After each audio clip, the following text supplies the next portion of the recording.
Welcome everyone. It's time for a look around Universal Studio Hollywood's backlot. Join me, shall you?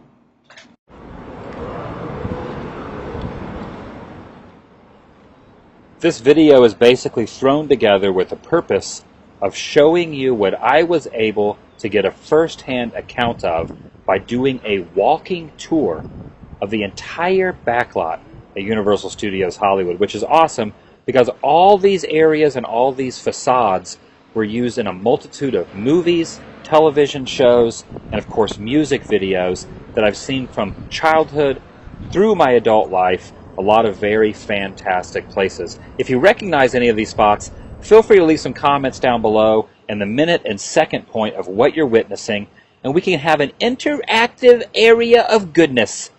Chicago? No, it's not Chicago. That's the beauty of a backlot. Remember in Dirty Harry when Clint Eastwood said, "Do you feel lucky, punk?" Well, I'm going to show you where it happened. Right there, at the bottom of this building. Below the stairs, right there. Whoa! What? Just look at all these awesome buildings. These are not real buildings, though. This is just a painting or a mural or some kind of a weird thing made to look like a building. One of the areas that really blew my mind was right down here, used in countless movies, but I know it from Back to the Future.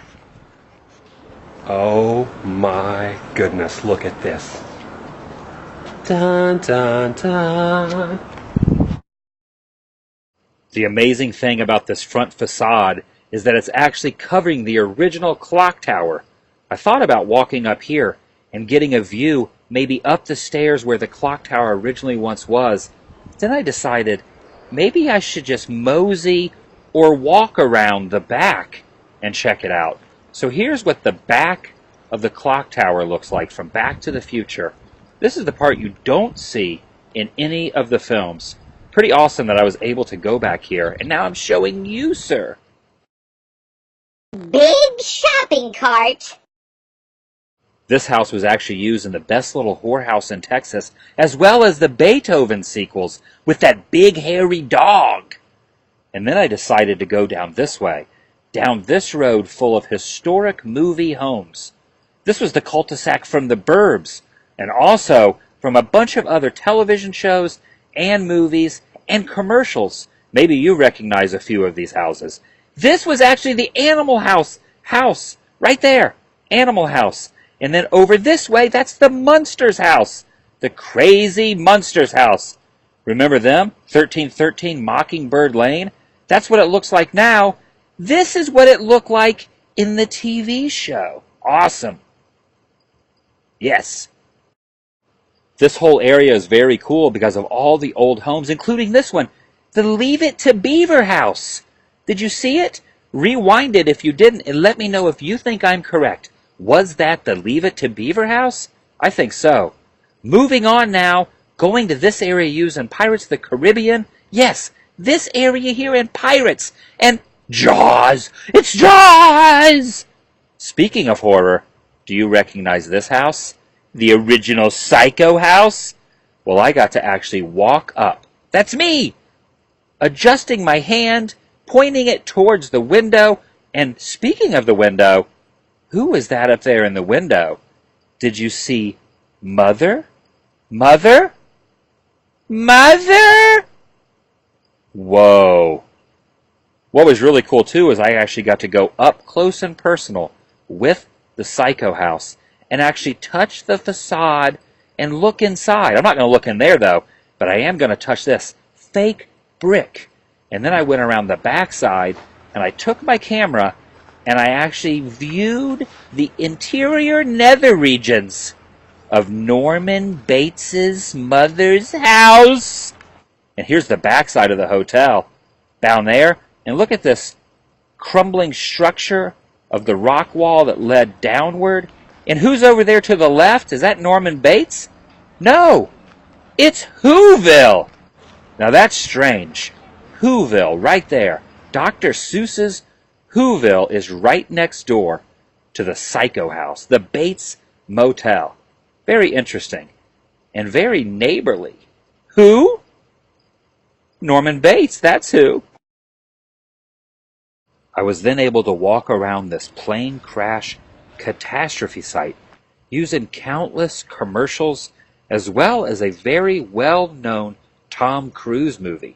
Look at this airliner that they brought in and destroyed specifically for the film, and they've just left it here as part as the backlot tram tour. Normally, you can't get off the tram, but I was lucky enough to get up close and personal with this wreckage. Awesome.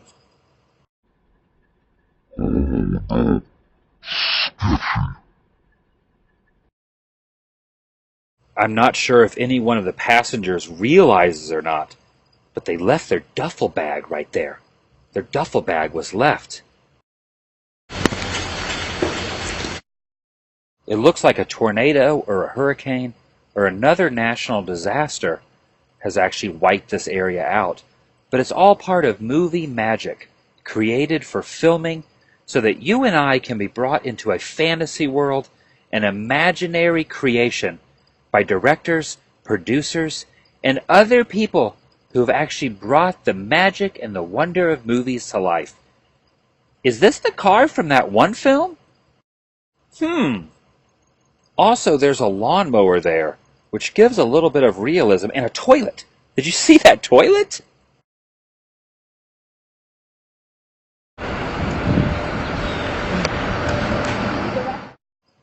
Looks like they're doing a little bit of maintenance in this area, maybe preparing for a new movie. This was the area from City Slickers where they had the running of the bulls. But we're going to move on into the area where they film quite a few westerns. A lot of older westerns, Universal Studios westerns, were filmed in this area. Down these exact roads, in these saloons and general stores. There's a bridge that has nothing to do with westerns. That had nothing to do with westerns. And neither does this. But this is the site of the Universal monsters. Hunchback of Notre Dame, Frankenstein, and a plethora of other epic monsters right here in the Court of Miracles. There used to be a fountain there, and Frankenstein walked through there, and the Hunchback, yes! It might not look it to you, but this lagoon area was the spot the car was hidden and brought up by Norman Bates at the end of Psycho. And also, this was in Angela Lansbury's TV show, Murder, She Wrote. Not that car. That's the Magnum P.I. car and the Back to the Future 2 cars. I'm talking about Murder, She Wrote. So rewind it, and you can see the Murder, She Wrote village. Moving on now. Remember the show Coach? Well, the same guy from Coach is in Parenthood. And this is the house used in Parenthood. I got an exclusive walkthrough. There's my room on the first floor. This is what the interiors of television show homes look like. That's outside the window, forced perspective. And up the stairs, there are no rooms, just lights and cameras and no action other than me roaming around because they were not filming this day, or else I would have not have been able to show you. There's Craig T. Nelson from Coach and Parenthood. He was in both of them on the same soundstage. This is kind of a neat exclusive look around this exact filming locations. There's a peace sign mat looking outside. Let's actually see what the backyard looks like. Not like any backyard you or I would know. Just full of lights, tables and chairs, lighting rigs. Very bizarre. Very bizarre indeed. But this is what makes television happen. And who am I to argue with the way television is made?